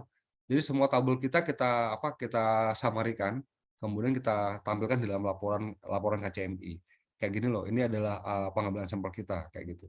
Jadi ada banyak caranya. Kemudian apabila ada eksplorasi mendasar lainnya, contoh ada eksplorasi geofisika yang menurut kita itu penting. Jadi itu juga harus ditampilkan di dalam laporan KCMI. Contoh semuanya contoh di nikel kalau kita mempunyai data geofisika berupa IRT atau Ultra GPR. Ini adalah IRT kan, ini Ultra GPR. Ini kita tampilkan untuk melihat oh ternyata kemenerusan dari sapol itu seperti ini loh. Kayak gitu. Atau yang ini kan, oh ini resistivity rendah yang kita interpretasikan sebagai sapol itu seperti ini. Nah, itu juga harus kita laporkan di dalam laporan KCMI. Geotek juga perlu kita laporkan. Kemudian semua data-data geokimia kalau kita lagi eksplorasi regional di gold, data-data black sample, data-data soil sampling itu juga harus kita sertakan di dalam KCMI, data KCMI. Kemudian yang tidak kalah penting adalah di dalam laporan KCMI itu juga harus menyertakan apa sih yang next. Eksplorasi next berikutnya, pekerjaan lanjutan itu apa yang harus kita lakukan. Apakah kita harus melakukan pemetaan detail, apakah kita harus melakukan infill drilling, atau kita melakukan scout drilling, dan termasuk areanya, di mana peta, boundary, di mana area-area utama yang kita melakukan pekerjaan lanjutan tersebut. Di mana area prospek-prospek yang kita melakukan, saya mau melakukan infill drilling daerah ini. Tujuannya untuk meyakinkan si pembaca atau investor, oh berarti kita punya target eksplorasi yang jelas. Nah, kemudian akhirnya kita melakukan suatu target eksplorasi. Nah, kalau kita deal dengan, ini kan ada pelaporan eksplorasi dan sumber daya. Pada waktu kita melakukan pelaporan eksplorasi, yang kita lakukan adalah target eksplorasi. Nah, target eksplorasi ini ada aturannya. Jadi pada waktu kita melakukan target eksplorasi, kita tidak boleh melakukan dalam angka yang fix. Yang kita lakukan adalah bentuk range, contoh kayak gini. Limonite, tonasenya 31 sampai 39 juta wet metric ton dengan kadar Ni 1 sampai 3, 1 sampai 1,3%. Nah, range ini adalah memperlihatkan tingkat keyakinan kita. Kenapa kita buat range? Karena ini masih target eksplorasi. Kita juga nggak yakin 100% ini adalah segini kan. Karena ini adalah estimasi dari target eksplorasi. Nah, semakin kecil range kita, itu berarti kita sebenarnya semakin confident dengan hasil target eksplorasi kita. Tapi semakin lebar dari range kita, berarti kita tidak begitu confident dengan hasil dari eksplorasi kita. Belum confident lah. Akhirnya butuh eksplorasi tambahan. Dan yang penting lagi adalah target eksplorasi ini tidak boleh disalah persepsikan sebagai sumber daya atau cadangan. Jadi istilah sumber daya atau cadangan tidak boleh ada di dalam laporan target eksplorasi. Jadi laporan target eksplorasi betul-betul hanya target eksplorasi. Nanti laporan pada waktu kita melaporkan dalam bentuk sumber daya dan cadangan, itu pada waktu kita sudah masuk ke dalam perhitungan sumber daya dan cadangan. Dan ini adalah tabelnya, mulai dari exploration result. Tadi kita bicara di sini, exploration result. Target eksplorasi, dan kemudian kita masuk ke mineral resource. Mineral resource itu adalah kita melakukan estimasi sumber daya. Ini ada dua, ada inferred, ada indicated, ada measured. Dan ini dipengaruhi oleh keyakinan geologi kita. Jadi semakin tinggi yakin kita geologinya, berarti dia bisa masuk ke measure. Nah, contoh kayak gini. Invert itu berarti data itu ada, tapi kita tidak meyakin kemenerusannya. Nah, pada waktu data itu ada dan kita bisa apa ya? Kita bisa melakukan, kita bisa memprediksi kemenerusannya, itu berarti indicated. Nah, measured ini data itu kita yakin confirm kemenerusannya. Nah, itu adalah measured. Nah, dari sumber daya ini dikonvert ke cadangan apabila dia telah memasukkan modifying faktor. Contoh adalah dilusinya berapa, kemudian hitungan ekonomiknya bagaimana. Jadi sebetulnya sumber daya ini adalah cadangan ini adalah sumber daya yang bisa ditambang. Nah, sumber daya yang bisa kita convert jadi cadangan itu hanya ada dua, yang invert sama measured. Yang invert ini, yang indicated sama measured. Yang indicated ini hanya bisa convert ke probable. Sedangkan yang measured ini bisa kita convert ke probable atau ke measured. Nah, kapan kita sumber daya measured ini kita convert ke probable? Apabila salah satu dari modeling faktor ini belum terpenuhi. Contoh nih, kita yakin geologinya, kita sudah confirm geologinya bahwa dia betul-betul kontinu, kita confirm. Tetapi ternyata dia itu IPPK-nya belum ada, contoh kayak gitu. Ya dia tidak bisa ke proven, dia harus masuk ke probable. Tapi pada waktu semua modeling faktor ini sudah terpenuhi, akhirnya dia bisa ditambang. Hari ini saya bilang sama tambang, dia bisa ditambang, itu maksudnya ke proven. Nah, ini hanya informasi saja bagaimana perubahan dari KCMI 2011 ke 2017. Perubahannya itu adalah di modeling faktor dengan memasukkan processing sama infrastruktur. Jadi di KCMI sebelumnya itu tidak ada processing dan infrastruktur. Sedangkan di KCMI 2012 itu ditambahin processing dan infrastruktur. Artinya apa? Jadi yang namanya sumber daya dan cadangan itu bukan semua material yang kita estimasi atau kita eksplorasi, tapi dia harus bisa diekstraksi. Jadi dia bisa diekstraksi, dia bisa diprocessing. Jadi contoh gini, nikel laterite, saya hitung sumber dayanya di grade 1% atau 0,8%. 0,8% kalau udah limonit, oke, itu masih bisa diprocessing. Tapi kalau 0,8 itu saprolite, ya itu nggak bisa kita kasih masuk sebagai sumber daya. Karena secara ekonomis dan processingnya itu dia nggak masuk.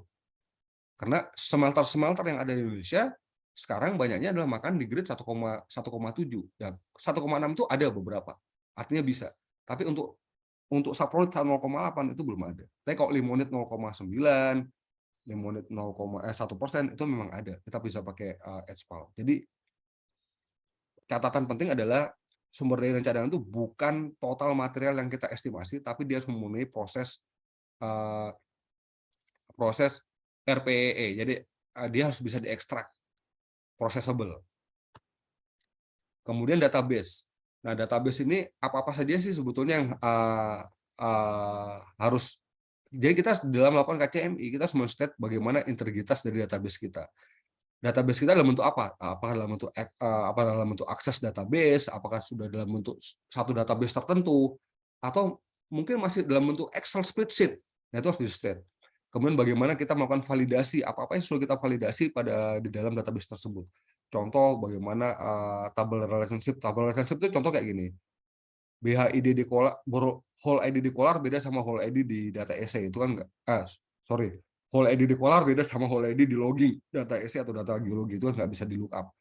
Kemudian bagaimana duplikat data, contoh ini from 62 ke 63, bawahnya juga 62 ke 66. Ini ada gap, ada duplikat data. Kemudian penulisan yang tidak numerik, contoh ini nikel 6 ke 7 nih 1,67, ada yang pakai titik, ada yang pakai koma, ada yang pakai spasi, ada yang kayak gini-gini, ini juga perlu divalidasi. Kemudian data kolar yang tadi ini yang 4 titik yang shifting tadi juga perlu divalidasi. Kemudian validasi juga bisa dilakukan dengan cara statistikal, dengan cara membuat scatter plot. Contoh antara besi sama Ti. Titanium. Kita lihat ini besi sama titanium mempunyai korelasi yang positif. Jadi kalau besinya tinggi, ya Ti-nya tinggi. Kemudian ada satu sampel ini. Satu sampel yang ternyata mempunyai Fe tinggi tapi Ti rendah. Ini bukan jadi sampel yang salah, tapi ini aneh saja kan, dia keluar dari populasi teman-temannya, outlier lah kita bilang, ini salah satu yang keluar dari populasi umumnya. Nah, ini kita perlu verifikasi. Kita ambil sampelnya kita re-EC, betul nggak dia ini EC-nya segini sih, kayak gitu. Kunjungan lapangan itu juga perlu dilakukan. Jadi pada waktu kita menulis laporan KCMI, di situ harus disebutkan kapan terakhir si kompeten person itu melakukan kunjungan lapangan. Karena itu memberikan gambaran, jangan-jangan gini kan, laporan ini dibuatnya berapa tahun yang lalu dan kompeten person itu juga tanya nggak ke kunjungan lapangan terakhir adalah 2 tahun yang lalu. Padahal lapangan itu sudah berubah ya. Jadi ternyata laporan itu sudah tidak up to date lagi. Kemudian apa hasil dari kunjungan lapangan tersebut juga harus dijelaskan di dalam laporan KCMI. Nah, interpretasi geologi ini juga harus ada. Bagaimana kita menginterpretasikan geologi kita? Apakah dari contoh kita membuat apakah dia dari data logging, kemudian data logging itu apakah kita interpretasi itu di base murni dari data logging geologi, apakah data logging dengan divalidasi dengan data EC, atau kita membagi jadi domainnya dari data geologi kemudian data litologi kemudian kita breakdown lagi menjadi subdomain berdasarkan data alterasi.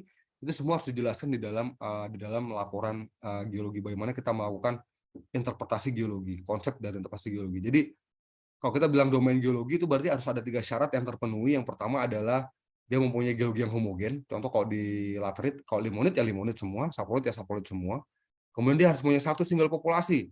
Jadi contoh ini, dia punya 2 populasi kan, ada satu yang mempunyai FE rendah, satu FE tinggi, ini harus dipisah di breakdown.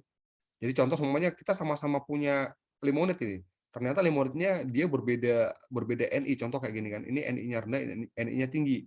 Ya dia berbeda populasi, berarti dia harus di breakdown jadi geologi yang berbeda.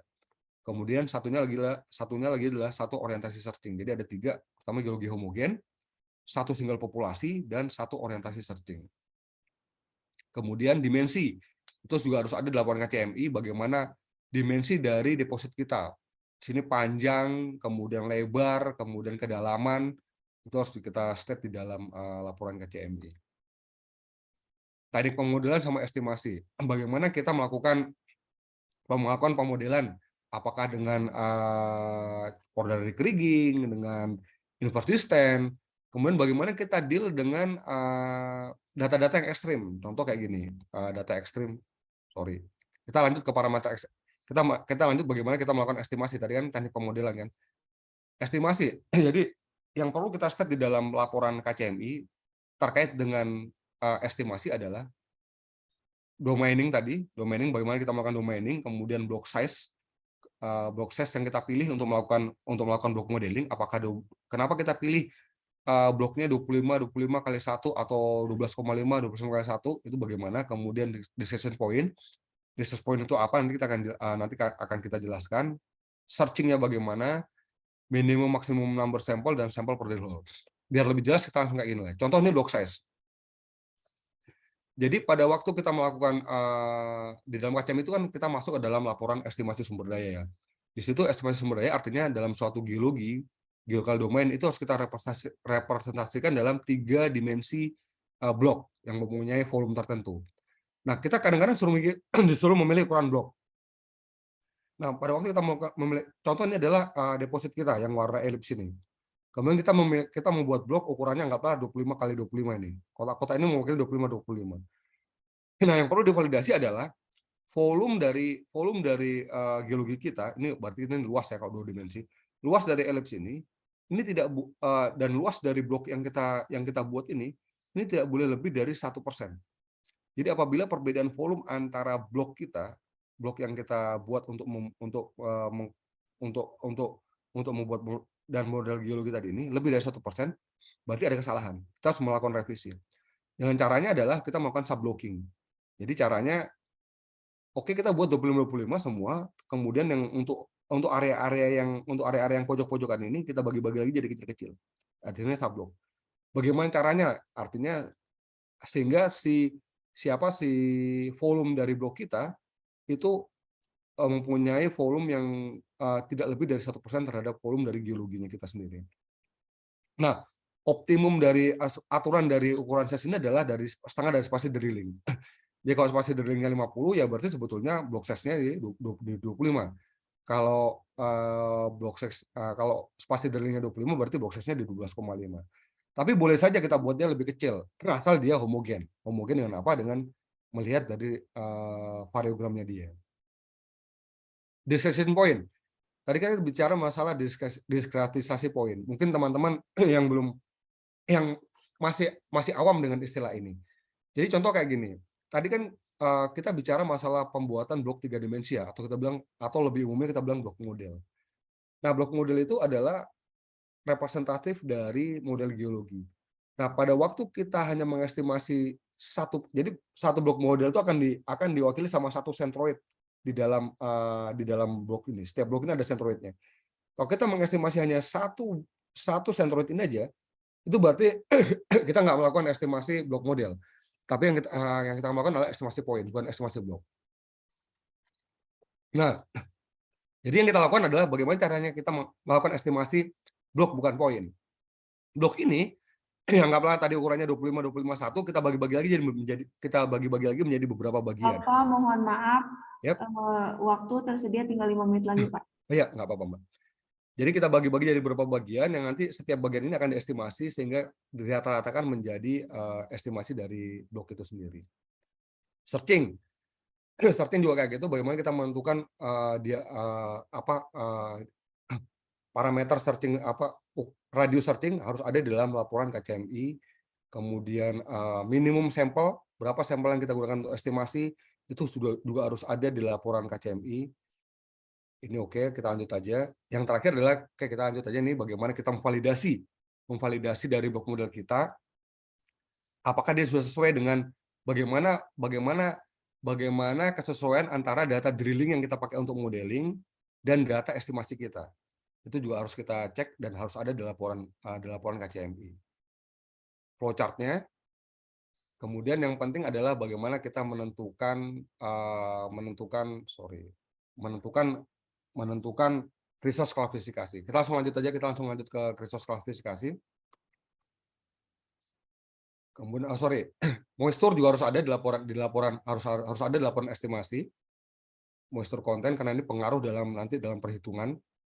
Kemudian termasuk cut off grade. Bagaimana kita menentukan cut off grade tadi? Kita bisa melakukan cut off grade itu dengan melakukan sensitivity.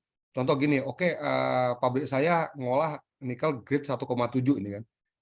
Ternyata pada waktu saya buat sensitivity, ternyata grade 1,7 itu berada saya dapat pada waktu cut off grade saya di 1,4. Akhirnya berarti cut off grade saya 1,4 untuk mendapatkan 1,7. Itu harus ada penjelasan di laporan KCMI. Berapa sih bagaimana kita menentukan cut off grade yang kita gunakan. Density ini penting. Bagaimana kita mengukur density, bagaimana caranya kita mengukur density, berapa jumlah sampel yang kita pakai untuk mengukur density, dan di mana itu harus ada di laporan KCMI. Karena density ini pengaruhnya terhadap kayak gini. Contoh ini adalah limonite, ini adalah saprolite. Yang limonite sama-sama 4 meter, satu grade-nya 1,2, saprolite-nya grade-nya 2,9. Kalau kita rata-ratakan biasa, mungkin ya kita rata-ratakan ini 4 meter kali 1,2, ini 4 meter 2,9, grade-nya 2,05. Tapi sebetulnya nggak kayak gitu. Karena density limonite sama saprolite berbeda. Jadi pada waktu kita apply density limonite sama saprolite, grade-nya itu sebenarnya 1,97. Jadi kenapa density itu penting di dalam pelaporan estimasi. Nah, terakhir adalah klasifikasi sumber daya. Jadi bagaimana kita melakukan klasifikasi sumber daya, itu harus di-state. Jadi klasifikasi sumber daya itu pertama kita bisa mengklasifikasikan berdasarkan pertama bagaimana sih kualitas dari data kita, sampling kita, key accuracy kita, itu harus dijelaskan semua. Adakah twin hole? Kemudian yang terakhir adalah bagaimana kualitas dari estimasi kita. Nah, apabila data kita sudah berkualitas, tinggal bagaimana estimasinya. Nah, estimasi itu bisa kita dapatkan dari parameter-parameter dalam estimasi. Contoh kriging variance, kriging efisiensi, kemudian range dari variogram. Itu bisa kita tampilkan untuk meyakinkan si pembaca bahwa kayak gini loh kualitas estimasi kita, sehingga kita bisa bilang bahwa area kita itu adalah measured, indicated, atau inferred. Ini hanya contoh-contoh aja. Contoh-contoh bagaimana suatu area confidence level dari estimasi berdasarkan rank variogram, yang ini berdasarkan kriging variance, yang ini berdasarkan kriging efisiensi. Jadi yang warna merah ini bagus, yang warna biru ini jelek. Ini slope regression juga kayak gitu. Jadi itu salah satu, itu banyak cara, cuma kita bisa milih salah satunya dan sangat tergantung bagaimana kompeten persen itu sendiri dalam melakukan pemilihan mana parameter yang kita mau gunakan. Oke, ini hanya klasifikasi tadi kita udah jelaskan, kemudian efek cut off grade, artinya semakin kita naikkan, hati-hati dalam memilih cut off grade, semakin tinggi cut off grade kita berarti semakin tidak menerus OR kita. Ini saya sampaikan di sini karena kayak gini, kadang-kadang beberapa perusahaan tuh buat kayak gini kan, dia buat cut off grade awalnya di 1,5 contohnya kayak gini kan, berarti OR-nya itu continue. Kemudian pada saat beberapa tahun kemudian ternyata cut off-nya dinaikkan menjadi 1,8. Tapi klasifikasinya tetap sama-sama terukur. Itu nggak boleh. Karena pada waktu kita naikkan cut off rate-nya, yang terjadi adalah OR kita sudah nggak continue lagi. Jadi kita butuh infill drilling lebih rapat untuk pada waktu kita men-state akan menaikkan cut off rate. Oke, diskusi tentang keyakinan ini juga diskusi bagaimana apa-apa saja parameter yang kita gunakan untuk kita bisa meyakinkan ke pembaca bahwa klasifikasinya sudah benar. Mungkin itu aja, Mbak. Yang lainnya hanya tentang kompeten persen. Jadi kompeten persen itu adalah orang profesional di bidangnya. Dia mempunyai pengalaman kurang-kurangnya 5 tahun. Kemudian dia kalau dari KCMI berarti dia harus anggota Perhapi dan IAGI. Baik, Bapak. Itu aja, Mbak. Terima kasih. Terima kasih atas pemaparan yang diberikan. Selanjutnya kita ke acara sesi tanya jawab yang akan masuk sesi diskusi selama 20 menit ke depan. Juga untuk hadirin yang ingin bertanya bisa menggunakan fitur raise hand atau menulis di kolom chat dengan format nama dan asal instansi. Baik, ada yang mau ditanyakan?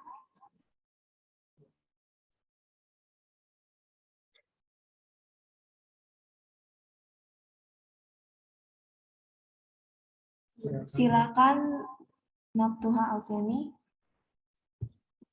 Sebelumnya, Assalamualaikum warahmatullahi wabarakatuh. Izin bertanya, Pak Alan, Ya, kan Mbak. perhitungan sumber daya cadangan tuh ada yang dia ini nih, kalau saya pernah baca sumber daya inklusif sama eksklusif.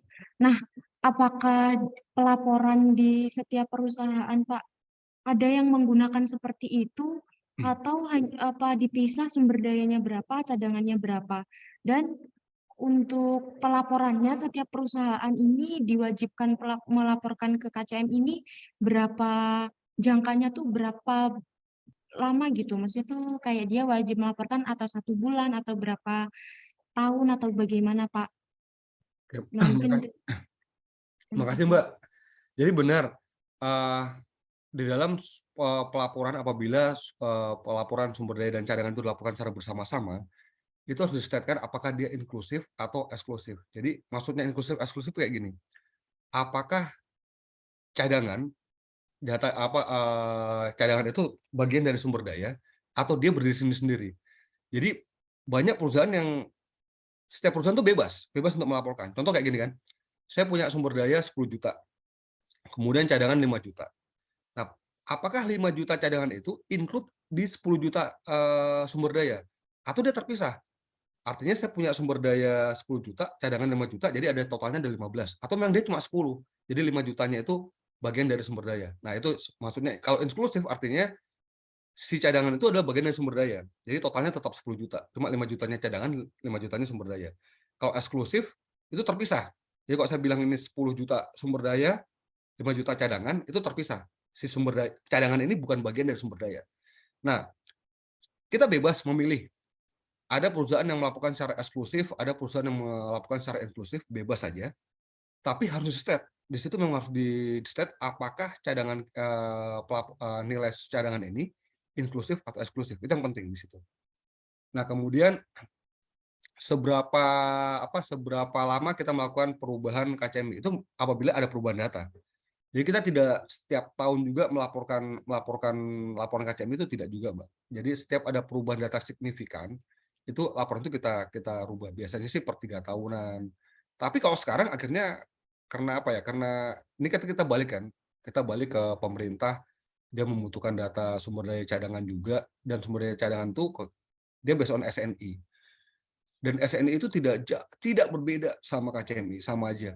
Cuma perbedaannya karena SNI itu kalau baca yang SNI itu sama seperti KCMI, cuma dia lebih mengatur detail bagaimana cara pengambilan sampelnya, berapa recovery yang harus diterima, bagaimana. Jadi dia adalah pedoman dalam pembuatan laporannya tadi. Ya akhirnya kita harus melakukan perhitungan setiap tahunnya juga. Jadi setiap ada perubahan data, kita melakukan update untuk pelaporan sumber daya dan cadangan itu setiap tahunnya. Cuma kalau kita buat full report KCMI-nya itu biasanya kita nggak per tahun. Biasanya sih kalau ada perubahan signifikan, makanya ada discovery baru atau hill baru kayak gitu. Tergantung perusahaannya masing-masing. Kayak gitu, Mbak.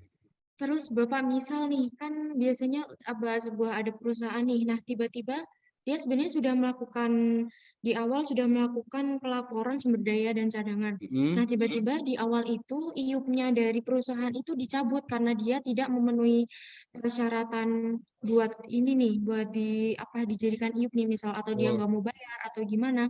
ya. Nah jadinya tuh bagaimana gitu Pak? Kan dia terus akhirnya sudah tidak mengelola daerah tersebut gitu. Jadinya kan sumber daya cadangannya dia nggak bisa melaporkan lagi gitu, gimana Pak? Jadi kalau cadangannya itu jelas nggak jadi cadangan. Karena cadangan itu harus masuk ke dalam modifying factor kan. Artinya regulasi dan macam-macam itu adalah masuk dalam modifying factor. Jadi pada saat si perusahaan area itu tidak memenuhi salah satu peraturan pemerintah, contoh sebenarnya dicabut, dia artinya nggak punya izin. Berarti dia sudah tidak memenuhi kriteria cadangan. Tapi kalau sumber daya, secara geologi dia ada. Secara geologi dia masih ada. Cuma ya tadi kan bukan milik perusahaan itu lagi kan. Tapi sumber dayanya tetap ada. Cuma kalau dibilang itu bisa ditambang, nggak bisa ditambang. Karena ya gimana izinnya aja nggak ada, Mbak. Kayak gitu. Jadi si perusahaan tadi sudah tidak punya data cadangan, ya harus dikeluarin. Karena dia sudah tidak bisa menambang daerah tersebut karena izinnya sudah nggak ada.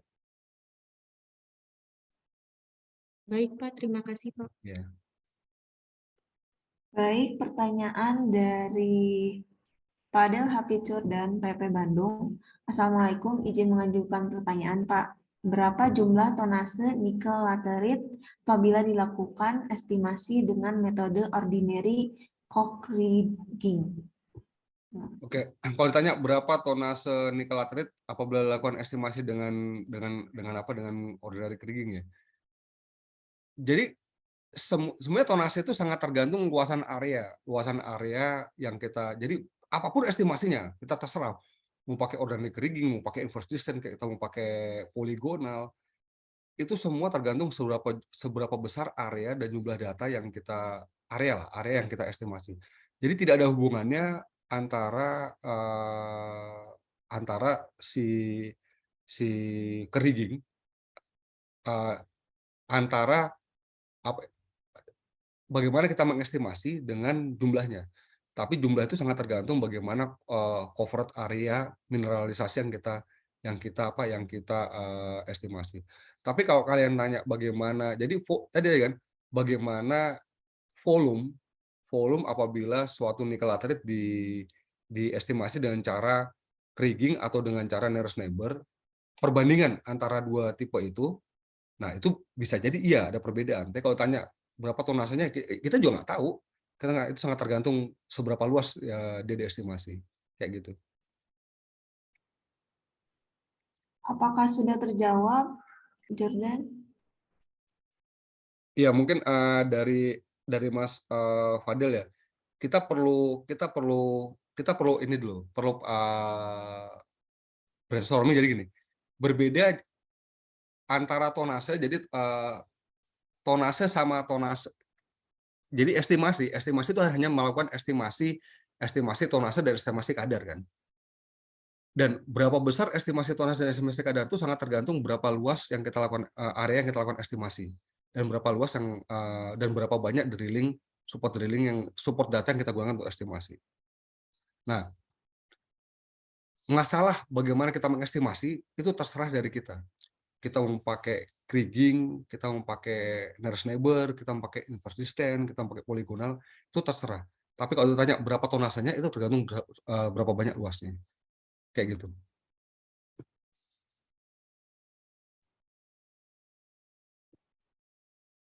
Bagaimana, Jordan? Padel? Ini dari Westia ya, software apa yang digunakan untuk membuat peta-peta yang berisi Spottidog tadi ya. Jadi kalau saya pribadi saya gunakan Dataman. Cuma sebetulnya peta-peta kayak gini itu bisa dibuat di mana saja. Jadi software itu hanya tools. Jadi kalian tuh bisa sebetulnya pada waktu adik-adik ya, ini adik-adik mau belajar bagaimana melakukan estimasi. Kadang-kadang kita tuh langsung melihatnya software. Oh, pakai software apa sih? Kayak gitu kan. Software itu sebenarnya hanya tools. Di dalam proses estimasi yang penting adalah parameter-parameter yang kita gunakan dalam estimasi. Artinya ilmu estimasinya sendiri yang kita pelajari, ilmu geostatistiknya, ilmu statistik dasar. Yang mungkin adik-adik belajar mulai dari ini SMA. SMA kita sudah belajar tuh, probability, mean, median, modus, standar deviasi. Kemudian kita masuk ke geostatistik. Geostatistik adalah menerapkan ilmu-ilmu statistik dasar yang kita punya ke spasial. Karena kalau ilmu statistik kan nggak ada spesialnya kan. Nah, kita pakai ini ada XYZ-nya nih, ada spasialnya. Dan menerapkan ilmu statistik ke dalam spasial itulah yang penting. Masalah setelah itu software apa yang kita mau pakai terserah. Mau pakai suruh pakai Dataman, Microman, Vulkan terserah. Pakai Excel pun bisa. Beberapa kalau kalian bisa coding di Excel dan pakai Visual Basic atau kalian bisa membuat software sendiri, nggak ada masalah. Yang penting yang kalian pelajari adalah si ilmunya sendiri tadi, ilmu geologinya dan ilmu statistiknya. Jadi akhirnya kalian bisa belajar ilmu geostatistiknya. Jadi kalau tadi ditanya, saya pakai software apa? Saya pakai Dataman, kemudian itu saya plot di dalam ArcGIS kan, pakai ArcGIS. Karena ArcGIS itu lebih gampang dalam tampilannya. Cuma yang sebetulnya hati-hati itu bukannya itu sebenarnya, hati-hati Spottidog-nya tadi. Jadi pada waktu kita melakukan klasifikasi sumber daya itu nggak boleh ada Spotdog tadi itu nggak boleh ada.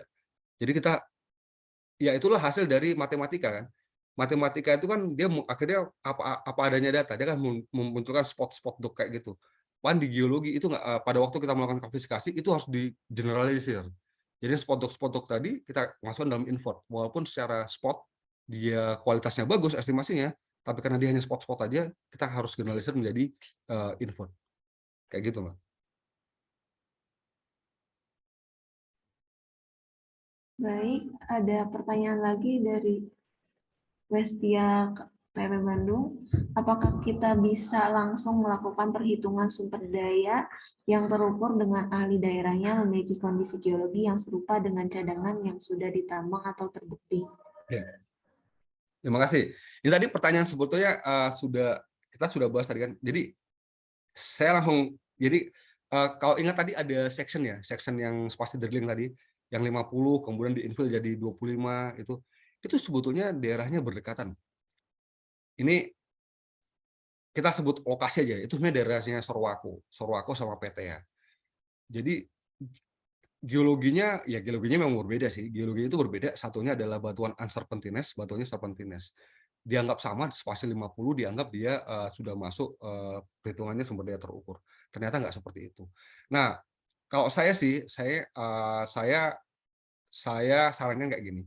Pada waktu teman-teman masuk ke dalam suatu area yang baru kan, kemudian kita lihat ini, di sebelah itu spasi 50 itu dia terukur. Berarti saya spasi 50 juga terukur juga dong.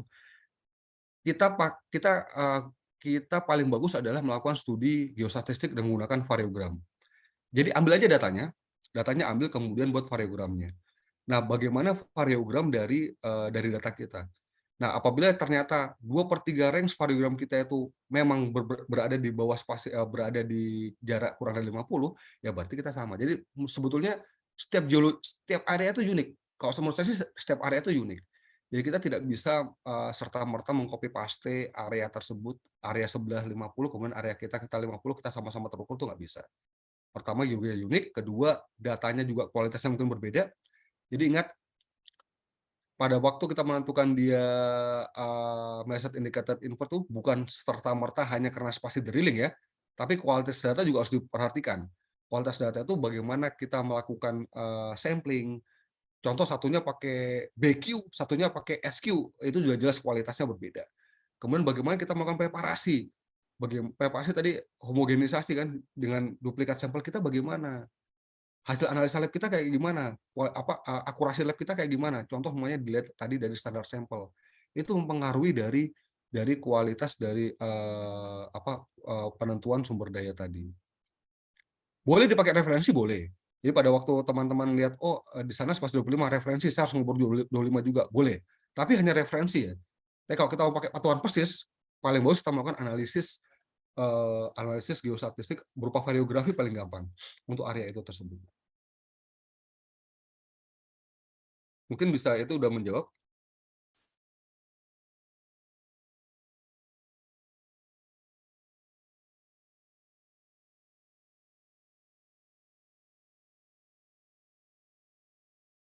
Apakah ada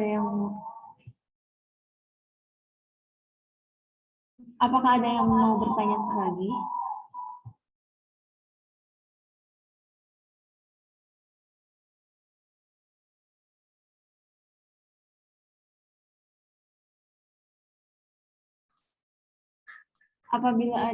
Apabila tidak ada pertanyaan lagi, Boleh nyambung dikit? Iya, Pak. boleh Bapak. Nah, kalau boleh sedikit bertanya Pak Alan. Oh iya, Pak Erno. Ini mungkin mewakili anak-anak ini.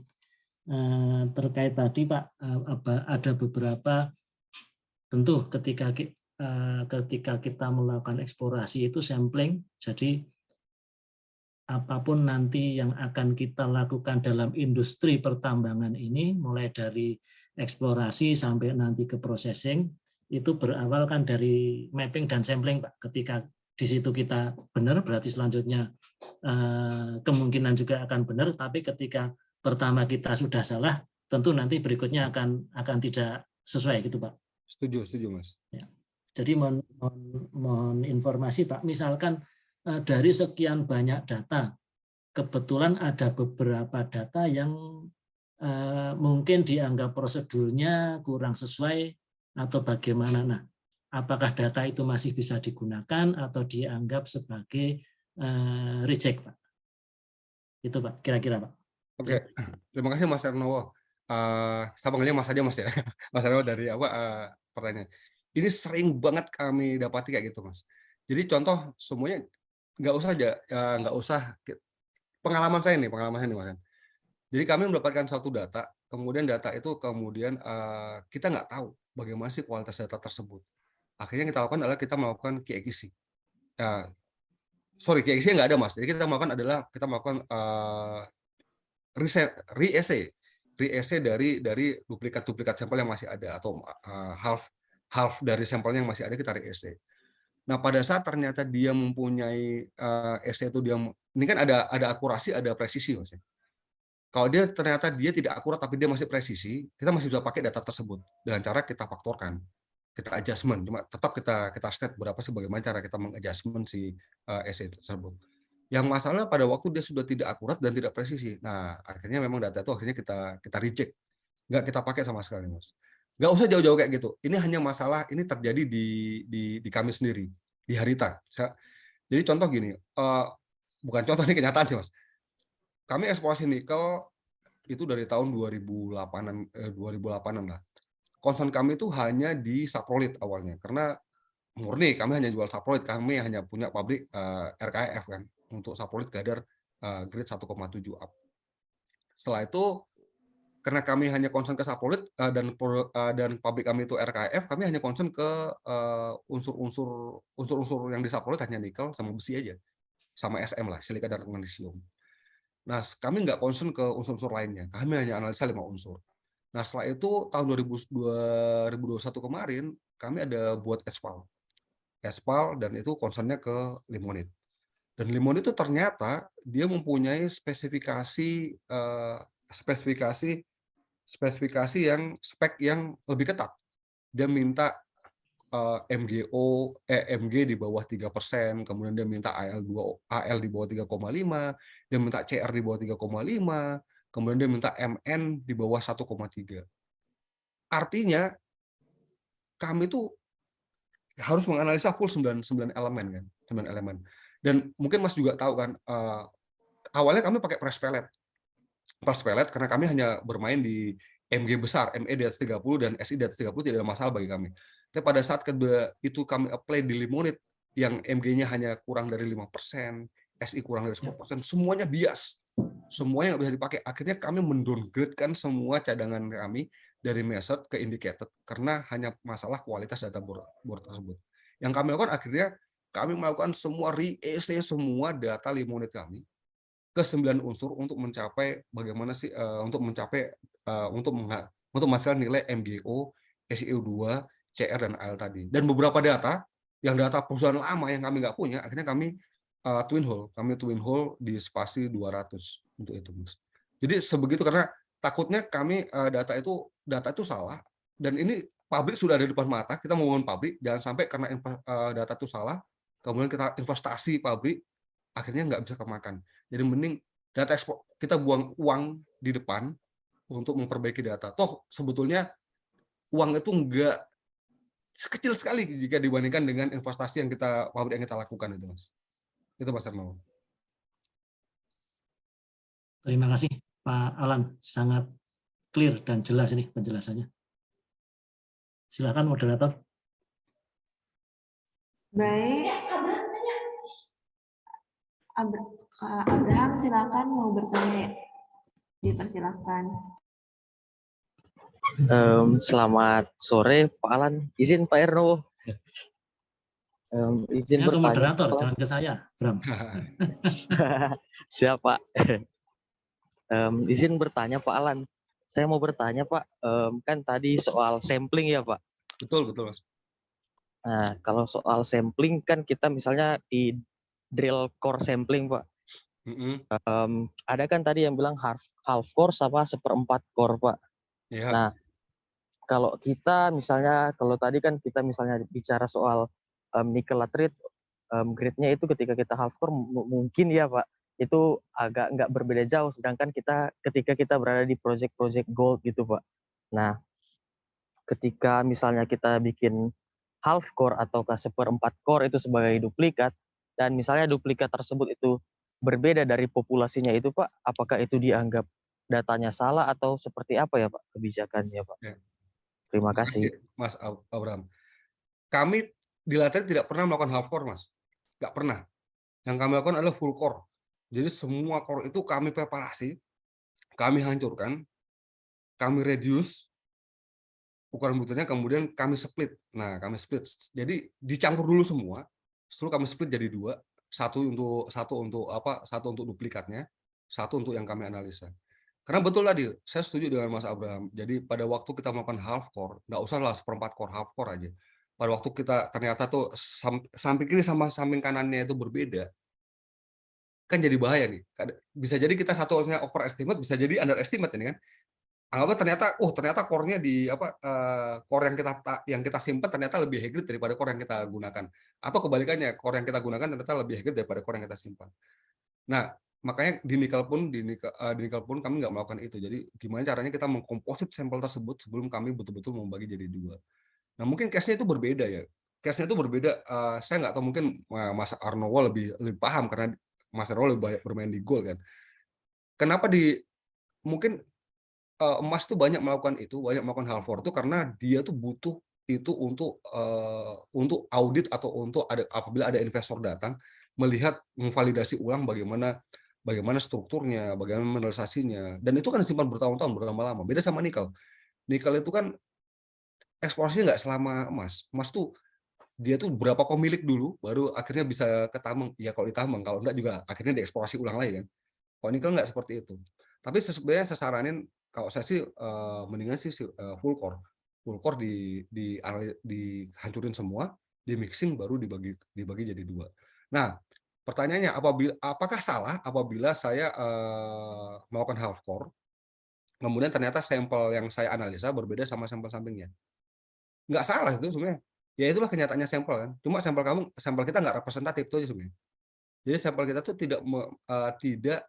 tidak merepresentasikan total kita. Tadi kalau Mas Abraham tadi kita balik ke belakang. Tadi ada simulasi yang saya ngambil sampel kotak sama-sama sambil sampel yang yang luas ya. Kalau misalnya saya tampil nggak apa-apa, saya tampilin bentar ya PPT-nya ya. Siap, siap, Pak.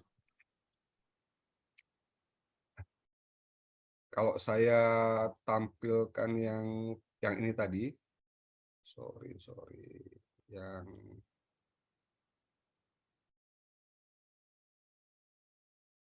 oke, kan yang ini, yang ini, kelihatan Mas ya? Kelihatan, kelihatan, Pak. Oke, ini kan efek. Bagaimana efek pada saat semuanya tidak tersampel, semua data kita nggak tersampel. Ini aja satu titik yang hilang kan, dari 2 ke 1, ini dari 5 ke 4. Bayangin kalau kita half core, setengahnya terbuang ya nggak? Setengahnya Iya, Pak. terbuang. Artinya itu akan betul-betul akan mempengaruhi kadar. Jadi pada saat bilang kadarnya berbeda, ya jelas berbeda. Karena tidak semua sampel, kita sampling, tapi tidak artinya kita ngambil sampelnya. Cuma kita tidak melakukan pada waktu kita menganalisa, kita tidak semua itu tidak merepresentasikan si sampel yang kita ambil gitu. Itu mungkin Mas Abraham. Jadi memang challenge challenge untuk teman-teman di base metal menurut saya yang gold kayak gitu-gitu. Karena memang saya yakin mereka pasti butuh half core-nya untuk audit dan untuk mereview kembali bagaimana tipe depositnya. Jadi kadang-kadang kan mereka review lagi strukturnya ke arah mana, kemudian vein-veinnya bagaimana, dan dia perlu dalam bentuk core. Ya kalau di nikel tuh kami babat habis, kami crusher semua jadi satu, kami campur sebelum sama reduce. Karena sampel yang hilang, recovery itu berpengaruh banget. Jadi kadang-kadang kami mikir gini kan, kami memaintain recovery 100%. Di atas, kalau kita berdasarkan SNI itu di atas 95% lah. Setelah kami dapat recovery-nya di atas 100%, kami bagi 2. Karena artinya recovery kami hanya 50% artinya kan. Yang kami analisa. Ya itu yang akhirnya kami ngapain? Ya kalau kita sudah maintain recovery 100%, ya kita gunakan 100% itu untuk dipreparasi sekalian. Kayak gitu, Mas. Oh, siap, siap, Pak. Berarti lebih main high risk ya, Pak, kalau untuk Betul. half. Tapi ya siap, paham, Pak. Terima kasih, Pak. Ya. Baik, ada yang mau bertanya kembali?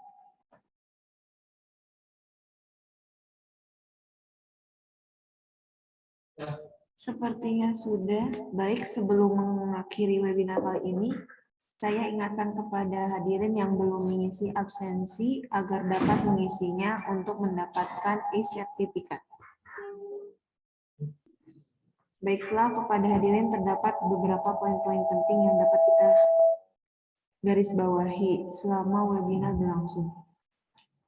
Yaitu kode ini dipermulakan dengan tujuan membuat standar minimum untuk pelaporan hasil eksplorasi sumber daya dan cadangan untuk komoditi mineral dan mengikuti standar pelaporan internasional, sehingga pelaporan tersebut dapat digunakan untuk meyakinkan para investor industri tambang. Interpretasi geologi kemungkinan dalam atau sebaliknya ketidakpastian akan interpretasi geologi dari jumlah chemical.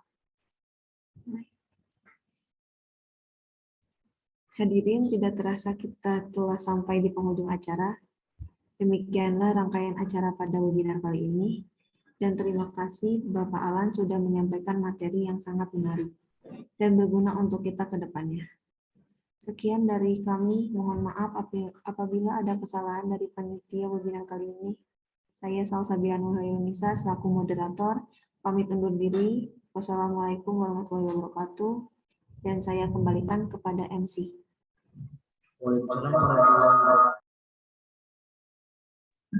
Terima kasih kepada Saudari Salsabila Nurhoyonisa yang telah memandu webinar hari ini sehingga berjalan dengan lancar.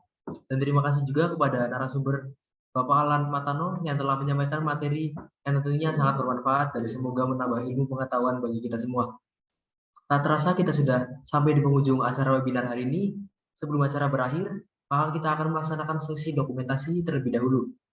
Baik, untuk itu semua hadirin dimohon untuk menyalakan fitur kamera dan untuk operator dimohon untuk membantu sesi dokumentasi ini.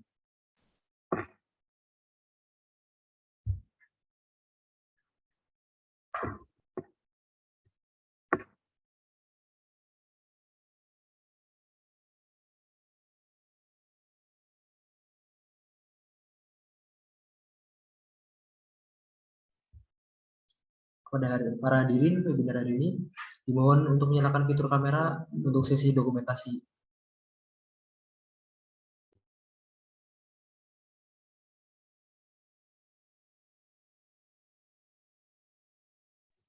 Baik, saya akan memandu sesi dokumentasi ini. Dalam hitungan ketiga, maka operator akan mengambil screenshot. Slide yang pertama, 1, 2, 3.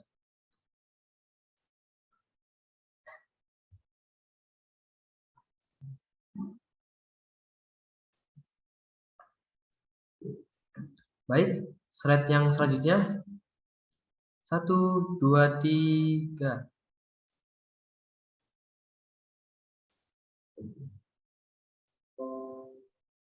Baik, terima kasih kepada para hadirin. Baik, acara yang terakhir adalah penutup. Kami selaku panitia memohon maaf apabila terdapat kekurangan dalam memandu acara webinar hari ini.